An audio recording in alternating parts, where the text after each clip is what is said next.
আমি রাজকুমার সিনেমা নিয়ে সত্যি অনেক গর্বিত যে এবং রাজকুমার শুধু বাংলাদেশ না, বাংলাদেশের পুরো পৃথিবীময় রাজকুমারের জয় জয় হবে। প্রিয়তমা কিন্তু অলরেডি দেশে বিদেশে এমন একটা রেকর্ড করেছে। আমি একটা প্রযোজককে কিন্তু একটু ধমকও দিয়েছিলাম নিম্নমানের সিনেমা ঘোষণা দেওয়ার জন্য।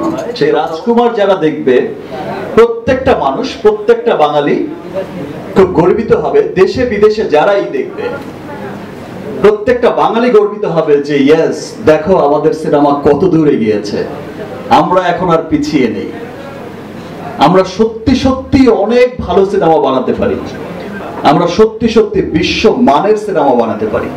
আসলে রাজকুমার এমন একটা সিনেমার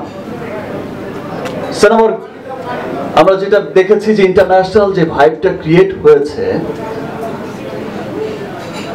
লাস্ট ঈদ থেকে প্রিয়তমা সিনেমার মাধ্যমে।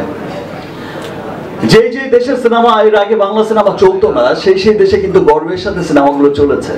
আপনারা সোশ্যাল মিডিয়াতে দেখেছেন, সেটা ইটালির বলেন, আর ইংল্যান্ড বলেন, আয়ারল্যান্ড বলেন, নর্থ আমেরিকা বলেন, অস্ট্রেলিয়া, নিউজিল্যান্ড বলেন, যেখানেই বলেন।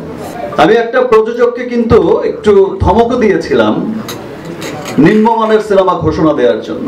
সেই কথাও নিশ্চয়ই অনেকের মনে আছে বা মনে নেই। একজন ভালো প্রযোজক একজন স্বপ্নবাজ হয়, আমার সিনেমাটা দেশ কিভাবে দেখবে, দেশের বাইরে কিভাবে দেখবে, পুরো পৃথিবীতে আমার সংস্কৃতির কিভাবে প্রতিনিধিত্ব করবে।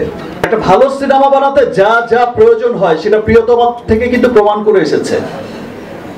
প্রিয়তমা কিন্তু অলরেডি দেশে বিদেশে এমন একটা রেকর্ড করেছে, সেটা আরশাদ আদনানকে অমর করে রাখবে যতদিন বাংলা সিনেমা থাকবে, সেটা একটা রেকর্ড হয়ে থাকবে। রাজকুমার সিনেমা কিন্তু সবাইকে অনেক, বাংলাদেশের প্রত্যেকটা মানুষকে আমার মনে হয় যে গর্বিত করবে।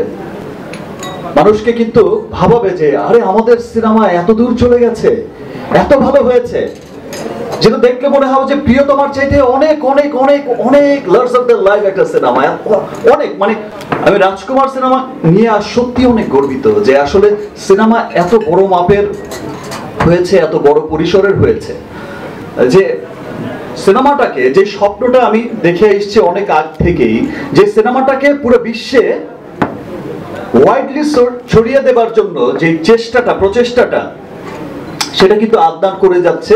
এবং রাজকুমারের মধ্য দিয়ে নতুন নতুন কিছু রেকর্ড কিন্তু হবে। সেই ডিক্লারেশন আরশাদ আদনান নিজের মুখ থেকেই দেবে।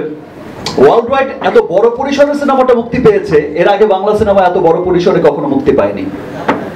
এবং আমার অভিনয় করা এত সুন্দর, এত চমৎকার, এত ওয়াইডলি শুটিং করা, এত চমৎকার ভাবে কাজ করা আসলে সত্যি আবারও হয়। এবং রাজকুমার শুধু বাংলাদেশ না, বাংলাদেশের পুরো পৃথিবীময় রাজকুমারের জয় জয় হবে। 15 মিনিটের গল্প শোনাতে এসে গল্পটা আজ পর্যন্ত আমার সাথে রয়েই গেল। এবং শুধু রয়েই গেল না, এখন এসে আমার মনে হয় যে আমি হিমেলের সাথে রয়ে গেলাম, এবং ওর সাথে থাকতে পেরে আমি শালার খুব ভাগ্যবান মনে করছি নিজেকে। Yes man, I am lucky যে আমি আসলে খুব ভালো একটা স্টক ধরেছিলাম। হিমেলকে আমার প্রথম দিনই অনেক মেধাবী মনে হয়েছে। আমি আসলে সবসময় নতুনদের সাথে কাজ করতে চাই, অনেক মেধার সাথে থাকতে চাই। আমি চাই যে যারা ভালো সিনেমা বানাতে চায়, ভালো স্বপ্ন দেখে, তো তাদের সাথেই থাকতে চাই।